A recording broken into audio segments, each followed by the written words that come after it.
Hello, welcome to my new blog. আজকে আমরা যাচ্ছি বেলুড় মঠের উদ্দেশ্যে। আমি বেশ কিছুদিন আগে একটা পোস্ট করেছিলাম, বেলুড় মঠের উদ্দেশ্যে বেরিয়েছিলাম, কিন্তু সেখানে আমরা পৌঁছতে পারিনি। তার কারণ বাড়ির একদম কাছে হওয়া সত্ত্বেও আমরা লঞ্চটা মিস করেছিলাম। আর তার থেকে বড় কথা, ভেবেছিলাম যে একটু বেলুড় মঠে গিয়ে ভোগ প্রসাদ গ্রহণ করব।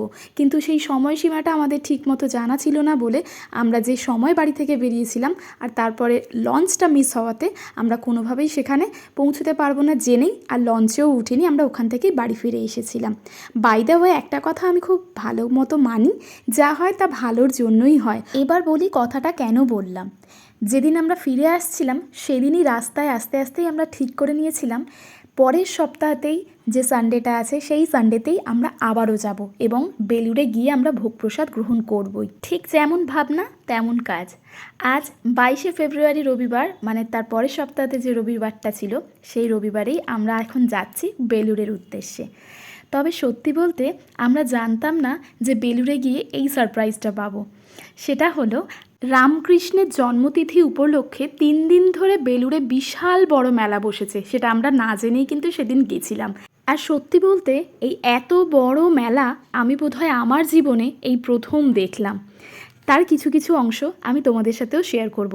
এই দেখো, কথা বলতে বলতে আমাদের লঞ্চটাও চলে এসেছে আর আজকে আমরা একদম অন টাইম।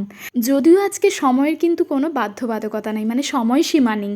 আজকে সারা দিনই কিন্তু বেলুড় খোলা, যখন খুশি যেতে পারো, সন্ধে 8টা পর্যন্ত। এই দিন আমাদের মতো আরও বেশ কিছু মানুষজন ছিল যারা না জেনেই কিন্তু সেদিন বেলুড় গিয়েছিল, আর গিয়ে তারাও আমাদের মতোই অবাক হয়েছিল। লঞ্চের ভিতরটা দেখালাম তোমাদের, কি সুন্দর তাই না? লঞ্চে করে বেলুড় পর্যন্ত পৌঁছতে আমাদের মাত্র 6 মিনিটেরও কম সময় লাগে। ওই দেখো ঘাটটা দেখাচ্ছি, কত মানুষ, তখনও আমরা জানতাম না। তাই ভাবছিলাম যে আজকে এমন কি আছে যে ঘাটে এত মানুষজন সব বসে আছে, দূর থেকেও দেখা যাচ্ছে প্রচুর মানুষের সমাগম। সেটা নিয়েই আমরা কথাবার্তা বলছিলাম। ঠিক এমন সময় লঞ্চের মধ্যে থাকাই একজন আমাদের বললেন, রামকৃষ্ণের জন্মতিথি উপলক্ষে 3 দিন ধরে ওখানে মেলা চলছে, তাই এত ভিড়।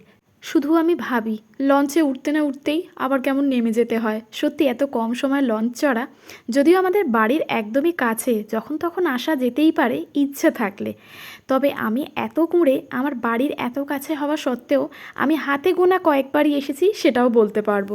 এবারে ভিতরের দিকে যাই, তোমাদের দেখাই কেমন সুন্দর মেলা বসেছে। বেলুড় প্রাঙ্গণে ঢুকেই সবার প্রথমে এই বেলুনের ফাঁক থেকে এই যে মঠটা এত সুন্দর দেখাচ্ছে, এত লোকের সমাগম, এত সুন্দর মেলা, এইটাই জাস্ট 10 মিনিট ধরে দাঁড়িয়ে দাঁড়িয়ে উপভোগ করছিলাম। প্রত্যেকটা আম গাছে কত মুকুল ধরেছে, কি সুন্দর একটা গন্ধ। আর কি নেই এই মেলায়, তোমরাই দেখো।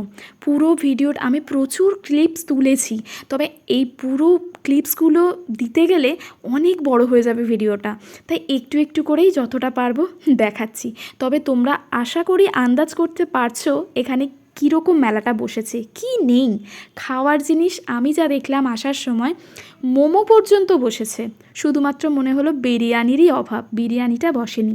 বাকি সমস্ত কিছু খাবার দাবার, মিষ্টি, ভাজা, ডাব, ঘুগনি, চাট, মানে সমস্ত কিছু কি নেই, মানে আমি বলে শেষ করতে পারবো না। এদিকে জামা কাপড়, সাজার জিনিস, ঘর ডেকোরেশনের জিনিস, ফটো ফ্রেম, কি নেই। এই ব্লগটা আমি এই পর্যন্তই রাখছি আজকে। পরের পার্টটা তার পরের দিন আবার দেব, একদম কথা দিলাম, দেরি করব না। এই পর্যন্ত তোমাদের কেমন লাগলো অবশ্যই কিন্তু কমেন্টে জানিও।